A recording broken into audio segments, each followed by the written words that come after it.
وزیراعظم پاکستان عمران خان صاحب نے خود میڈیا میں آ کر اس بات کی تصدیق کی تھی کہ ہمارا ٹی ایل پی کے ساتھ معاہدہ ہوا ہے 20 اپریل تک۔ خان صاحب کی ساکھ کے اوپر جب خود بات آئی تو انہوں نے ایک دن کے اندر پارلیمنٹ کا اجلاس بلا لیا اور اپنا اعتماد کا ووٹ حاصل کر لیا۔ بسم اللہ الرحمن الرحیم۔ السلام علیکم ناظرین، میں ہوں حافظ محمد حمزہ اور آپ دیکھ رہے ہیں ایچ ایم نیوز۔ ناظرین، 20 اپریل حکومت اور تحریک لبیک کے معاہدے کا آخری دن ہے اور ٹی ایل پی کا یہ کہنا ہے کہ ہم 20 اپریل کے بعد مزید انتظار نہیں کریں گے۔ ہمارے جو قافلے ہیں لانگ مارچ کے وہ پھر 21 اپریل کو اسلام آباد کی طرف رخ کر دیں گے۔ ناظرین، آپ کو یاد ہوگا کہ نومبر کے مہینے میں اسلام آباد میں فیض آباد کے مقام پر ٹی ایل پی کی طرف سے ایک دھرنا دیا گیا تھا کہ فرانس کے سفیر کو باہر نکالا جائے، یعنی کہ ملک بدر کیا جائے۔ اس لانگ مارچ کی قیادت کر رہے تھے علامہ خادم حسین رضوی رحمۃ اللہ علیہ، جو کہ ٹی ایل پی کے سربراہ تھے۔ ناظرین، پھر حکومت اور ٹی ایل پی کے درمیان 17 نومبر کو ایک معاہدہ بھی ہوا تھا۔ پھر اس سے 4-5 دن بعد علامہ خادم حسین رضوی صاحب کا انتقال ہو گیا تھا۔ پھر جو تحریک لبیک کی جو کمان ہے وہ علامہ سعد حسین رضوی نے سنبھالی۔ پھر حکومت اور ٹی ایل پی کے درمیان جو معاہدہ چلا تھا اس کی پہلے ڈیٹ بتائی گئی تھی کہ 15 فروری تک یہ معاہدہ ہے، اور 15 فروری تک اگر حکومت نے یہ اس معاہدے پر عمل درآمد نہ کیا، اس معاہدے میں یہ تھا کہ ایک تو اسمبلی کا اجلاس بلایا جائے گا، اس اجلاس کے اندر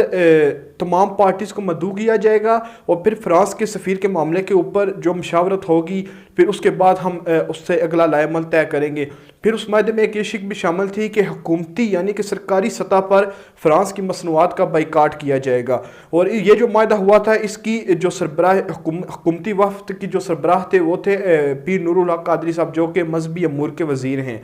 پھر ناظرین، ہم نے دیکھا کہ جس وقت 15 فروری نزدیک آئی تو ٹی ایل پی کی طرف سے یہ بیان جاری کیا گیا کہ ہم لانگ مارچ کی تیاری اب کر رہے ہیں اور ہم اب دھرنا دیں گے۔ تو پھر حکومت اور ٹی ایل پی کے عہدیداران کے درمیان ایک اور معاہدہ ہوا۔ وہ معاہدہ یہ تھا کہ ہم 20 اپریل تک آپ ہمیں مہلت دیں، حکومت کی طرف سے یہ کہا گیا، اور یہ شیخ رشید صاحب بھی اس معاہدے کے اندر شامل تھے کہ آپ ہمیں یہ ٹائم دیں، ہم اس میں پوری کوشش کریں گے کہ ہم اسمبلی کا اجلاس بلائیں، اجلاس بلانے کے بعد ہم پوری کارروائی کریں گے اور اس کے بعد پھر اپنا فیصلہ سنائیں گے۔ تو ناظرین، یہ تاریخ میں پہلی مرتبہ یہ ایسا معاہدہ ہوا تھا کہ خود وزیراعظم پاکستان عمران خان صاحب نے خود میڈیا میں آ کر اس بات کی تصدیق کی تھی کہ ہمارا ٹی ایل پی کے ساتھ معاہدہ ہوا ہے 20 اپریل تک۔ اس سے پہلے جتنے بھی معاہدے ہوتے تھے، مختلف جو دھرنے وغیرہ ہوتے تھے، کبھی وزیراعظم پاکستان نے آ کر اس طرح کا اعلان نہیں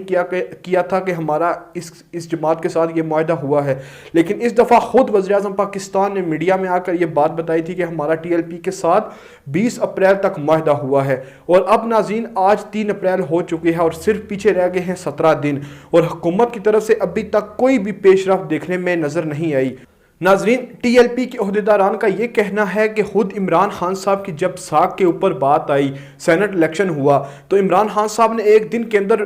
پارلیمنٹ کا اجلاس بلا لیا اور اپنا اعتماد کا ووٹ حاصل کر لیا۔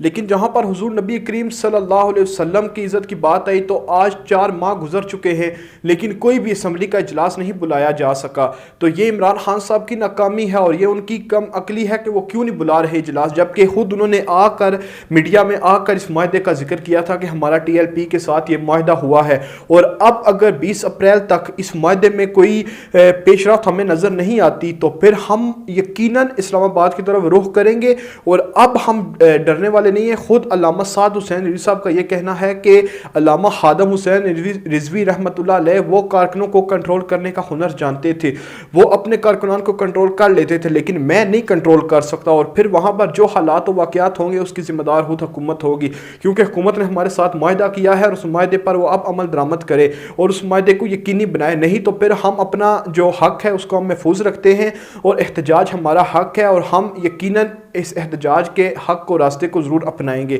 ناظرین، تو اب عمران خان صاحب کو یہ سوچنا چاہیے کہ اگر انہوں نے خود آ کر میڈیا میں آ کر یہ بات کی تھی کہ ہمارا معاہدہ ہوا ہے تو وہ کیوں نہیں اجلاس بلا رہے؟ وہ اجلاس بلائیں، تمام پارٹیز کو بلائیں۔ خود جب سینٹ کا الیکشن ہوا اس کے بعد آپ نے اجلاس بلا لیے، اپنا آپ کو جہاں پر آپ کو یہ نظر آیا کہ اب جو ہے وہ نمائندے مجھ پر اعتماد نہیں کر رہے تو آپ نے فوراً اجلاس بلا لیا اور اعتماد کا ووٹ حاصل کر لیا۔ لیکن اب جب آپ نے اتنا بڑا معاہدہ کیا ہوا ہے تو آپ اس پر اجلاس کیوں نہیں بلا رہے؟ تو تو آپ کے پاس اب مزید 15 سے 16 دن ہیں، آپ اس کے اندر جو کارروائی کرنا چاہتے ہیں وہ کریں، نہیں تو پھر ٹی ایل پی کا یہ کہنا ہے کہ پھر ہمیں اگر راستے میں روکا گیا، ہم جب مارچ کرنے آئیں گے، احتجاجی دھرنا دینے آئیں گے، تو پھر ہمیں اگر روکا گیا تو پھر جو بھی ہوگا اس کی ذمہ دار خود حکومت ہوگی۔ تو اب عمران خان صاحب کو اس کے اوپر ضرور غور و فکر کرنی چاہیے۔ بہت شکریہ۔